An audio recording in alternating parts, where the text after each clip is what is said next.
झटका लगा जब पता चला कि बिग बॉस के मेकर्स ने साजिद खान को अपने घर पर आमंत्रित किया।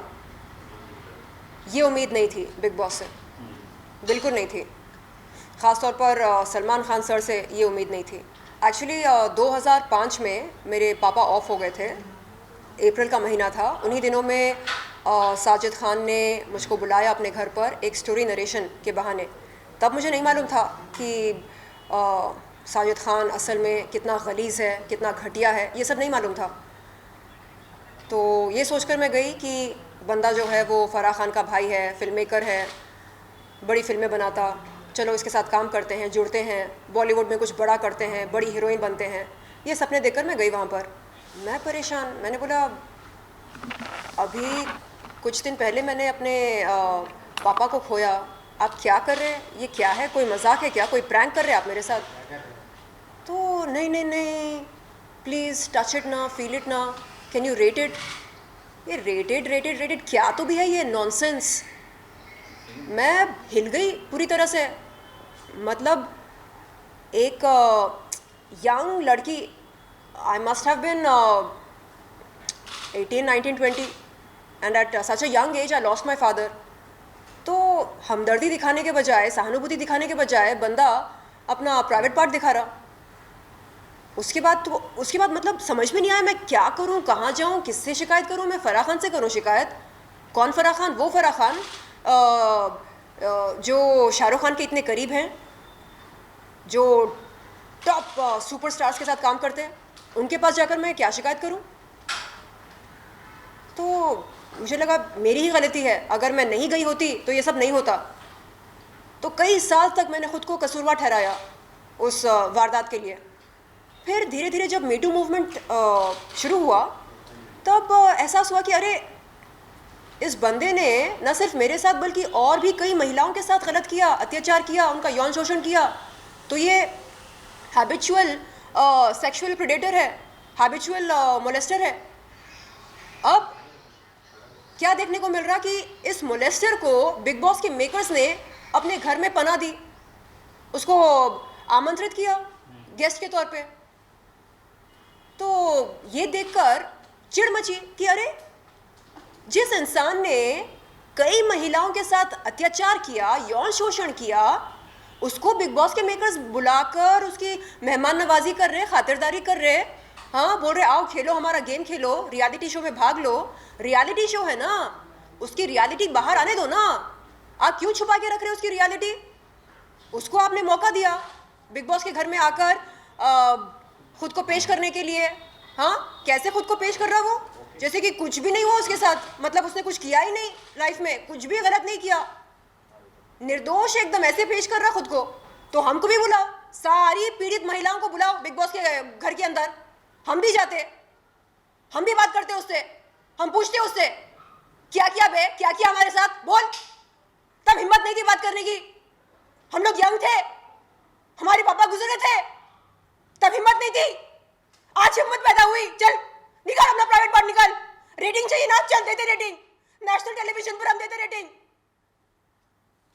गलत कर रहे बिग बॉस के मेकर्स, सलमान खान सर गलत कर रहे। मेरी बात हुई अपने वकीलों से, सैफ जी हैं, सोहेल सर हैं, दोनों से मैंने बात की। उन लोगों ने बोला आप फिक्र मत करो, हम लोग लीगल नोटिस भेज रहे अभी, बहुत जल्द लड़का आएगा आपके पास, आपके दस्तखत लेगा लीगल नोटिस पे, पहुंच जाएगा कोरियर के ज़रिए, बिग बॉस के ऑफिस पर पहुंच जाएगा, आप टेंशन मत लो। मैंने बोला सर प्लीज़ कुछ करो, मुझे अच्छा नहीं लग रहा। एक मोलेस्टर उस घर में बैठा है और सलमान सर उसको पनाह दे रहे। वो उसके भाईजान है, हमारे भाईजान नहीं बन सकते क्या? बन के दिखाओ हमारे भाईजान, हम भी आपको प्यार देंगे, दुआएं देंगे। मैंने सब कुछ शेयर किया अपने वकील के साथ। मैंने बोला क्या क्या हुआ, कैसे हुआ।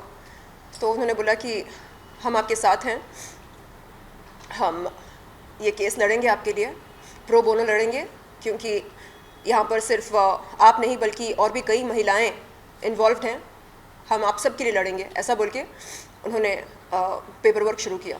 लोग क्या बोलेंगे, इंडस्ट्री वाले काम देंगे नहीं देंगे, मुझसे डर जाएंगे क्या, बुलाएंगे क्या इवेंट्स के लिए, अपीयरेंसेस के लिए, ऐसा कोई भी डर नहीं है।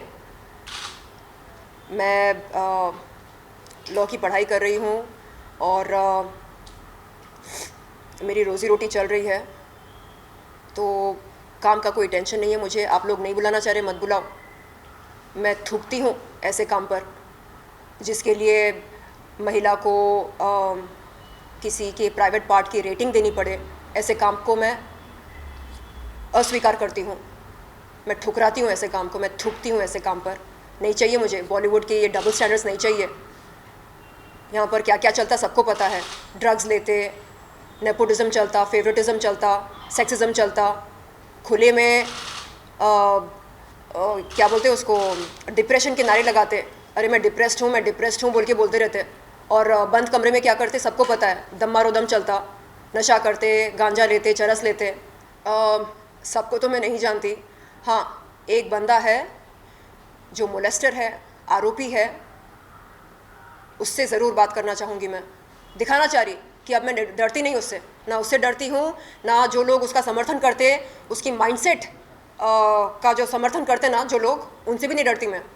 जो करना है कर लो, जो उखाड़ना है उखाड़ लो। बोलते ना सच परेशान हो सकता, पराजित नहीं। कर लो, परेशान कर लो, देखते हैं अंत में जीत किसकी होती है। मैं अकेली नहीं हूँ, मेरे साथ वो तमाम महिलाएं हैं जिनका यौन शोषण किया। किसने? साजिद खान ने। अरे मैं शुरू से बोल रही सलमान सर को कि सलमान सर, अनुरोध है आपसे, बुलाओ, हमको भी बुलाओ। आपने उस मोलेस्टर को मौका दिया ना, घर में बुलाकर आप क्या करवा रहे उससे? आप गेम खिला रहे, हाँ, उसकी खातिरदारी कर रहे, खिला रहे, पिला रहे। क्या है ये ड्रामा, क्या है? हमको भी बुलाओ, हमको भी मौका दो, हम भी आएंगे बिग बॉस के घर में। हाँ, उसकी गलतियों पर पर्दा डाला जा रहा है। क्यों क्यों क्यों क्यों? हमसे कोई हमदर्दी नहीं है, हमारी पीड़ा से कोई हमदर्दी नहीं है, कोई सहानुभूति नहीं है। अरे क्या हुआ शर्लिन, चल आ मेरे पास, बहन बोल, क्या हुआ, क्या है तेरी समस्या, बोल। मैं बोलूंगी। भाईजान, आप भाईजान हो ना, सब लोग आपको भाईजान बोलते ना, आप सबके भाई बने फिरते हो ना, बनो, मेरे भाई भी बनो।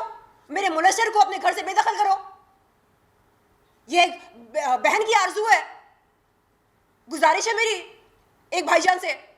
आपको लगता कि जो मेकर्स हैं वो सलमान सर के खिलाफ जाकर ये साजिद खान को बुलाए घर पे। सलमान सर ने बोला होगा कि नहीं मत बुलाओ उसे। मेकर्स ने बोला चुप, तुझको हम फीस दे रहे ना होस्टिंग के लिए, चल फीस ले, मुंह बंद रख कर, मुंह बंद करके होस्टिंग कर, ऐसा बोल रहे हैं मेकर्स। अरे वो शो चलता सलमान सर की वजह से, सलमान सर की चलती वहां पर, सबको पता ही है। अगर वो चाहते तो बोलते कि नहीं ये आरोपी, ये मोलेस्टर नहीं आ सकता मेरे घर में। अगर आप लोग चाहते कि मैं इस शो को होस्ट करूं, इसको मत लेकर आओ वरना मैं ये शो छोड़ दूंगा, वो ऐसा बोल सकते थे, लेकिन नहीं कहा। भाई मेरे, मैं ये नहीं बोल रही हूं कि रातों रात साजिद खान को जेल के सलाखों के पीछे डाल दो, हाँ, ऐसा नहीं बोल रहे हम बोल रहे हैं कि कानूनी कार्रवाई होनी चाहिए। लेकिन तब तक, क्योंकि वो आरोपी है, इसलिए किसी भी पब्लिक प्लेटफॉर्म में उसको नहीं बुलाना, ना कंटेस्टेंट के तौर पे बुलाना, ना गेस्ट के तौर पे बुलाना, उसको बुलाना ही नहीं, क्योंकि वो आरोपी है। किसी एक महिला ने नहीं, अनेक महिलाओं ने उसके खिलाफ यौन शोषण के इल्जाम लगाए, आरोपी है वो। और आप लोग एक आरोपी को पब्लिक प्लेटफॉर्म पे बुलाकर किस बात को बढ़ावा दे रहे हैं? यौन शोषण को बढ़ावा दे रहे हैं। गलत है ये, युवा पीढ़ी पर इसका बहुत गलत प्रभाव पड़ रहा है। लोग क्या समझ रहे? It's okay to molest a woman. No, it's not okay, it's not okay. You can not molest a woman, you can not touch a woman without her consent. जी, मैंने कल भी कुछ मीडिया के दोस्तों से ये गुजारिश की कि वो मेरी बात स्मृति ईरानी जी से, अनुराग ठाकुर सर से और स्वाति जी से शेयर करें, साझा करें। मैंने सबसे पहले धन्यवाद दिया था स्वाति जी को, जो उन्होंने एक चिट्ठी लिखकर अनुराग सर से ये दरख्वास्त की कि बहुत जल्द वो एक कार्रवाई करें साजिद खान के ख़िलाफ़, उनको बिग बॉस के घर से बेदखल करने के लिए। तो इस चिट्ठी के लिए मैं स्वाति जी दिल से आपका आभार व्यक्त करती हूँ। और स्मृति जी, अनुराग सर, आपसे मैं अनुरोध करती हूँ कि प्लीज़ ये जो ड्रामा चल रहा है इसको आप जल्द से जल्द ख़त्म कर दो। वो जो मोलेस्टर बैठा है बिग बॉस के घर में, उसे आप बेदखल कराओ। आप बिग बॉस के मेकर्स से बोलो कि ऐसा नहीं कर सकते वो लोग। हम नारियां, हम पीड़ित महिलाएं, हम ऐसे चुपचाप नहीं बैठेंगे। हम जुलूस निकालेंगे, हम रोड पर उतर आएंगे, हम जाएंगे बिग बॉस के घर में, घर के बाहर हम मोर्चा लगाएंगे, जुलूस निकालेंगे। हमारी पीड़ा को, हमारे अनुभव को वो खारिज नहीं कर सकते। ये गुंडागर्दी नहीं चलेगी। ये अनुरोध है हमारा।